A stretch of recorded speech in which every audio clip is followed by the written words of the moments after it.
I am going to talk about LDS missionary folklore. And I want you guys to jump in with any of these stories and things in this article if you have anything to add or any similar story. So the article is called LDS Missionary Folklore Can Inspire, Illustrate, Terrify, and Sometimes Spread Sexism. So that can be true. These stories, whether true or not, often say more about the missionaries than the reported experience. And I think we all kind of can guess that. So the article talks to folklorist Christine Blythe, who is the executive director of the Mormon History Association, and her husband and fellow folklorist Christopher Blythe, author of Terrible Revolution, Latter-day Saints, and the American Apocalypse. And they discuss what they have learned from collecting all of these narratives. And they actually have a podcast together called Angels and Seer Stones. Have you ever seen Rick and Morty? Of course. Are you kidding? I had 3 boys. That's all I watched. What would Morty look like when he grew up? Oh. Go back to the last slide if you would. Oh my God. Because I think we have it right there. Well, there you have it. All right. For those of you that don't know who Rick and Morty are, go ahead and look that up. Expression. He's trying to look like him. He is. The newscast is jumping the shark. All right, let's move ahead. Okay. So the article goes on to say that for few groups exist in the world like missionaries of the Church of Jesus Christ of Latter-day Saints. More than 1 million of them have served in the church's history. So missionary stories are practically ubiquitous in the 194-year-old global faith, as soaring steeples, crying babies, and tiny sacrament cups. Some accounts are inspiring, some are scary, which odes to devilish humans and even Satan himself. Some are funny, and some are, well, tall on tale and short on truth. And before you go on, Rebecca, something jumped out at me here, and this is actually serious. Yeah. Where's this story from? Where's this story from? Yes. Oh, as we saw on the title page here, I'll go back. The Salt Lake Tribune. Of course, it's our wonderful Peggy Fletcher Stack. Thank you. So can you go back to that same slide you were on and notice what they're talking about? So missionary stories are, I know missionary stories. We told them as missionaries. Exactly. This is 40 years ago. But practically as ubiquitous as soaring temples. Yes, I know. Temples is not a story. That it is now. Peggy, you are in the tank. You're a hack. Yeah, no, I caught that too. I'm like, that's BS right there. Yep. Way to slip that in there, because we all remember the soaring steeple stories from probably your missions and when I was a young woman. So many of them, right? Mm-hmm. Yeah. Good call. I wasn't that out. I'm just pointing that out. No, I'm glad you did, because I read it too and kind of went, ugh, yeah, exactly. I'm telling you, they're going to add that into the religious lexicon wherever they can. So, all right, let's move on. Okay. So what is the difference between folklore and history? And these are just some questions that they're talking to the folklorists about. When somebody thinks about history, they're usually thinking about what really happened. Hopefully the set, the events, the time. Often in the past has been an emphasis on institutions. In folklore, we're less interested in institutions. We're more interested in people on the ground, and we don't really care whether it happened or not. Right? Folklore. So it sounds like church history to me. I was going to say there's not much difference there. So this picture that I have here is Baba Yaga. I don't know how many of you are familiar with this story, but I told you I was raised in a very strange way. And this was one of my bedtime stories that terrified the shiz out of me for years. Evil witch hag, and she's got a house that has chicken legs. To this day, I'm still kind of afraid of Baba Yaga. But that was presented to me as folklore. And then, of course, all the church history that I learned, that was presented to me as history. So kind of interesting.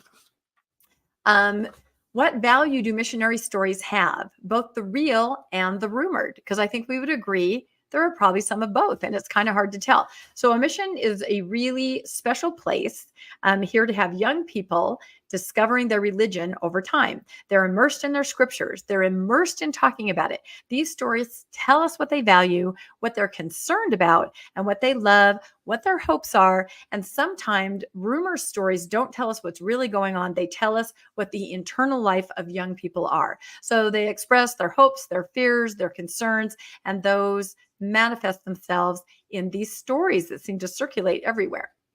What is the danger of any if sharing these stories? And that's a good question. Ethnocentricity is something that we see a lot in LDS missionary folklore. Also, sexism. We have this story that's really popular, and you guys will have to tell me if you've heard. I've heard a similar story like this, but you'll have to tell me if you've heard this one.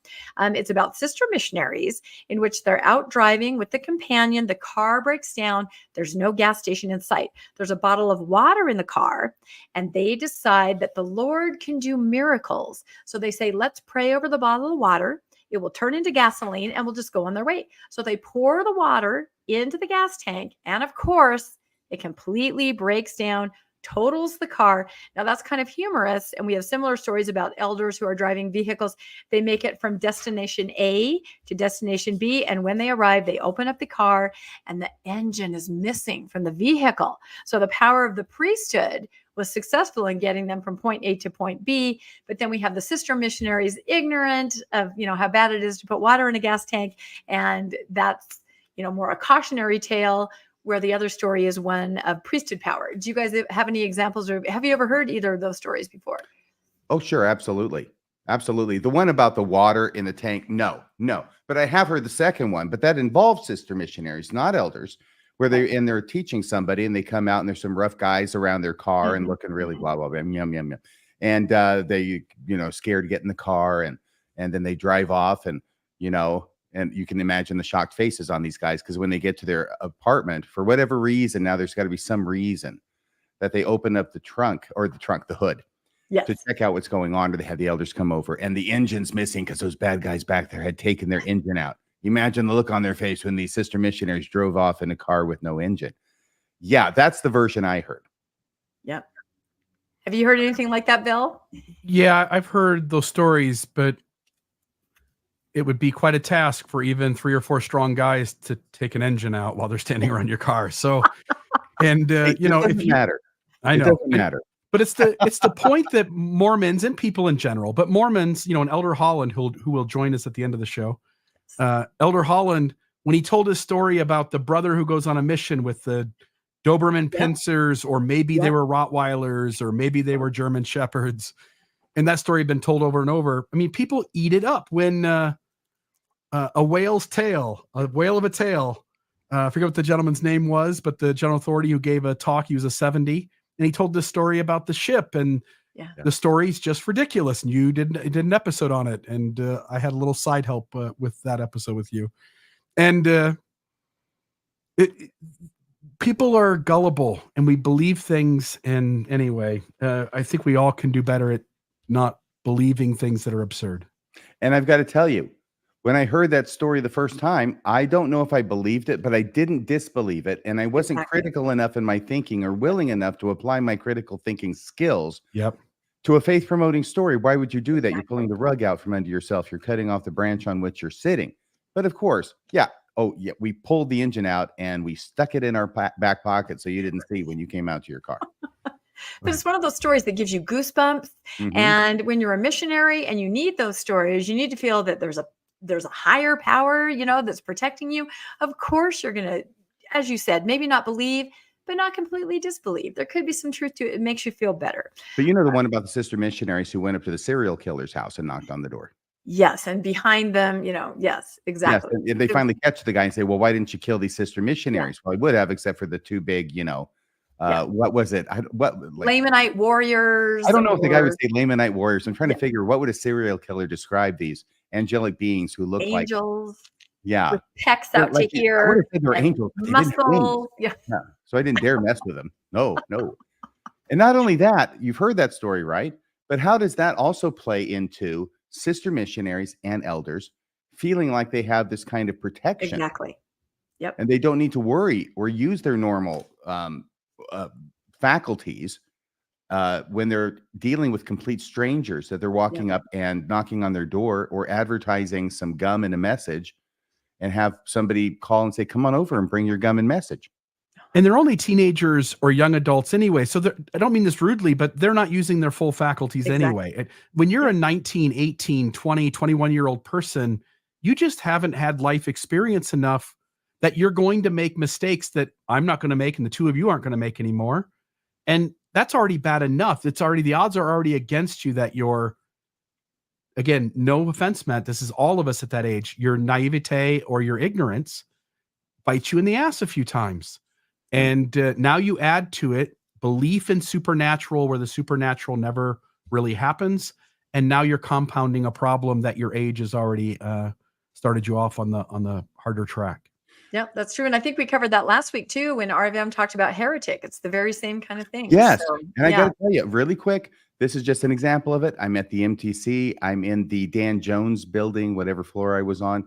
It's between the workday. It's between hitting the hay. You've got a few minutes and we're hanging out basically in our garments in the area where you can talk. And a bunch of us are out there. And one of the missionaries, and I remember his name, he's a good guy, Elder Plant with a silent E at the end. But he started talking about the 2000 stripling warriors. That's a favorite story of yours in the Book of Mormon. I understand, Bill Reel.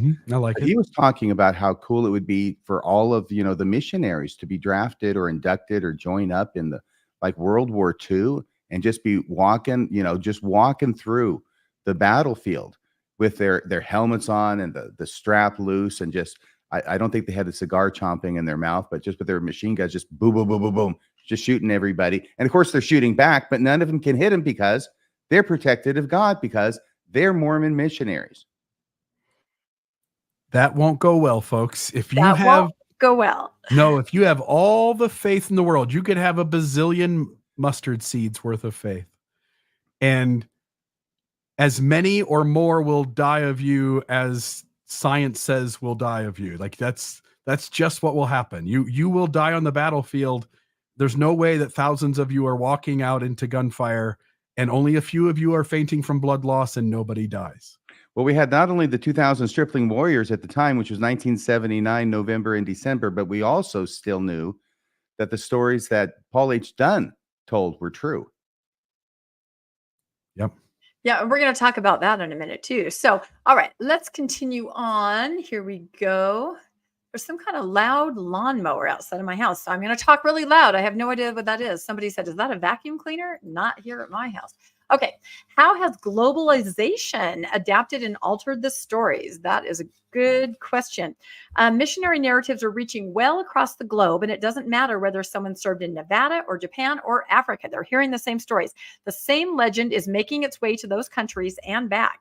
And so you have people from all over the world in other groups with other perspectives kind of chiming in and either adding to the narrative or criticizing that same narrative. So I think you do hear these stories coming from multiple different places. So Chris says, as a BYU professor, and you'll have to tell me if you've heard this story or versions of it. As a BYU professor teaching folklore, I had students always do a big project. Last semester, I had a student collect stories from different geographic locations across the world and told the story of a convert discovering a Book of Mormon with its cover ripped off. I'm guessing you guys have heard this. He reads this trashed books and then is converted. Then 10 years later, he meets the missionaries and immediately converts. Now, the original story is a real story. In fact, the part they don't tell you is that the book with the ripped off cover was a RLDS Book of Mormon, which is kind of funny. Yeah, interesting. But again, we hear this story over and over. It's been reset in Mexico and Brazil and Germany and other locations because it's so inspiring to missionaries. Who doesn't want to knock on the door and have someone say, I already believe everything you're about to tell me, and please just take me to the font. I mean, that would have been a dream, right? Yes, absolutely. The original story was Italy, right? Was what? In Italy. Yes, it was in Italy, correct. Yep, there have been videos one and of the documentaries. church movies. Yep. That I saw. Yep, absolutely. So that's an example of a story that's repurposed over and over. Oh, this happened in Japan. This happened in Brazil. You're right, because it's inspiring. Who doesn't want that to happen? So then they asked the folklorists that we're talking to here, what is one of your very favorite missionary stories? So this is one I had not heard. I'd heard kind of versions of this. Maybe you guys had heard it. So the story goes, there's a group of missionaries, typically elders, somewhere. It can be any state, any country in the world. Some subset of the elders decide they're going to form some kind of a secret society. Maybe they're Gadianton robbers, the bad guys in the Book of Mormon. Maybe they're the 12 apostates or whatever they decide to call themselves. They come up with initiation rites in which they invite others to join the group. Sometimes that includes leaving the mission field, taking photographs of where they've traveled to. It includes dating girls or hot tubbing with sister female missionaries in a baptismal font, these missionaries continue on their way, documenting in some kind of a book or a journal all of their naughty deeds. Have you guys heard this story or a variation of this? Actually, I haven't, but it doesn't sound like a dream come true to me. You're like, how can I get invited to this secret society? Gosh darn it. Let's hot Okay. tub with the sister missionaries. That's right. So here comes the good part. So one day, a general authority comes to the mission. Often this is an apostle. For a couple of decades, it's been Jeffrey R. Holland that shows up. So maybe he'll pass the torch at some point. It'll be Elder Bednar shows up. Somebody shows up. He comes in. He walks down the row of missionaries, and he divides a set of missionaries to the right and a set of missionaries to the left. And he looks at the missionaries in the right and he says, "Good and faithful servants, go on your way. You're doing a great job." He looks at the missionaries on the left and he says, "You're going home." Oh my gosh, terror and goosebumps, A right? fate worse than death. Yes, Elder Holland or whoever it is knows by the Holy Spirit who is part of the secret group. There are millions of different variations of the story that are told over everywhere in the world. It's always elders, and sisters are usually never part of this group. So have you guys ever heard stories where there's special discernment that can see into your heart and what you're doing, so you better shape up? Yes. I'm still wondering how you turn a baptismal font into a hot tub, you know? And No and idea. I agree with you. I've heard those stories too, but we could always barely get our baptismal water warm. So That was always Not the quite the challenge, same. wasn't it? Yep. Yes. Oh, I'll tell you what. Here's the story, okay, from my mission. It does not involve Elder Holland. It involves the mission president. And there's some missionary out there who has either picked up the habit of smoking while on his mission, or he carried it with him from, I don't know, the States or wherever he came from. So, he's having the phone call with the mission president. I guess the mission president calls him. He's out there at the phone booth, which is something we used to have back when I was on my mission, right? And he's out there, doing this thing. Hang on a second here. I'm just gonna use this one. So he's got his whole cigar thing going. Yeah, President, what's going on, man? Yeah, things are great here. And we don't have any visuals on our phones back in 1979, just so everybody knows. Okay, that's relatively recent to be able to actually see somebody when you're talking to them on the phone. And the mission president says, "Get that cigarette out of your mouth, Elder." And the elder goes, "What do you mean? What are you talking about?" He says, "I'm saying, get that cigarette out of your mouth, Elder." So that's exactly the kind of thing. And we have to have those stories, because we have to have this belief that our leaders, they're like Santa Claus. They know when we're naughty. They know when we're nice, so that we'll always be nice and we'll never be naughty. And if that's not a chiasmus, my name is Jack Frost. And there it is. Again, these stories serve a purpose. They're not just random stories. They're crafted with a certain narrative because there's a need for that narrative. So okay, here we go. Why are there so many stories about missionaries who invite a battle with Satan? This is everywhere. My kids used to tell me these stories from their missions. It's kind of paradoxical. One of the most common stories is about a missionary who's doubting whether or not God exists or whether Satan exists, and he decides to pray to Satan. I don't know why, but that's what he does. And he's thrown from the wall, to the ceiling, to the floor. It gets really violent in these stories and bloody. And in that case, they become a cautionary tale about what not to do. And it reminds me of the story, and maybe you guys are more familiar with it. I think it was Sidney Rigdon that was in a room with Joseph Smith, and an evil spirit threw them all around. I mean, there are stories in church history about this, right? The same kind of thing.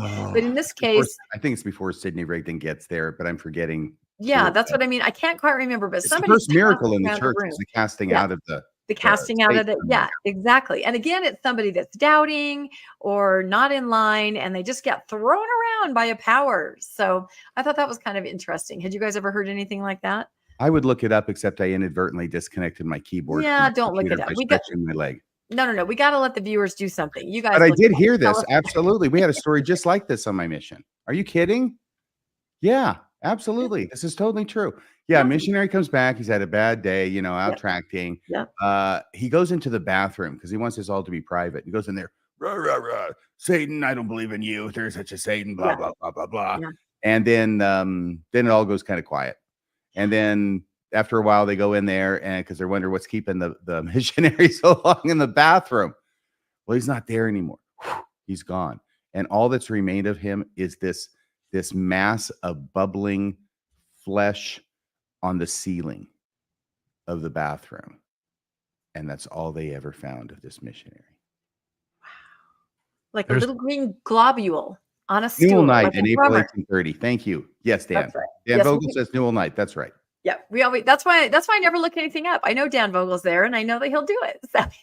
We had a Thank we you, had a Dan. young man in our ward, a little younger than me, maybe 4 or 5 years younger than me, and he came back from his mission. He was the person in the story. Like, he's the one who got picked up by some unknown force and thrown against a wall. And I'm just going to tell you, like, I just don't believe it happened. I think he made it up. And what kind of person makes up stories about being picked up off the ground and thrown against walls by an unknown spirit, you know? Yeah, Somebody who really would like some attention. Yeah. exactly. Or they make themselves believe it happened, or it's half a dream, half not. They convince themselves. It's important, right? To have, I mean, if you're so righteous that Satan is going to battle you, right? That says something about you. So interesting. Then the last question is, why is the mission field so ripe with these kinds of stories always about Satan, right? The adversary. And it says, when we talk about demonic stories in general, it's usually where the cultures collide. LDS missionaries are getting sent out to foreign experiences where the cultures that they've been protected in is now coming up against other forces. There's a deep anxiety going on. They're being introduced to other religions, particularly charismatic religions. Latter-day Saints have been apt to think of them as diabolic. So we see a lot of these stories in Brazil, in South America, and the Caribbean, probably other places as well. In these stories, you'll find out that there's a formula they need to perform, that their priesthood or their endowment enabled them to conquer this. They're for people who are already anxious, already experiencing anxiety, and to hear a story of how they conquered it. These are really stories about Latter-day Saint strength. So that makes sense, right? It represents something else. And it always has the missionary, as long as they're doing what's right, and as long as they're following the rules, they overcome anything. So it's very reassuring. I think that's the purpose of it. Yes, and the funny thing is that this story, which I don't know. I mean, I'm 19, I'm 20.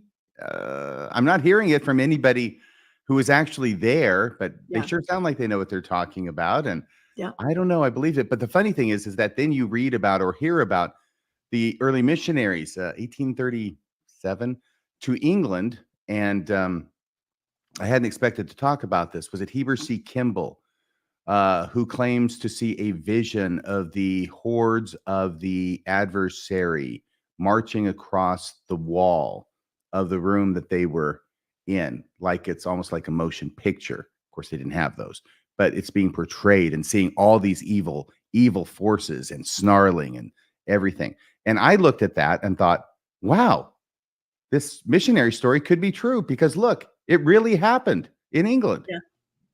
Yeah, and there's the story with the St. George Temple, right? Where they see all the adversary. There's a lot of stories like that, you know. Everything's the adversary. Every time the church is blocked in something, it's the adversary. It has to be.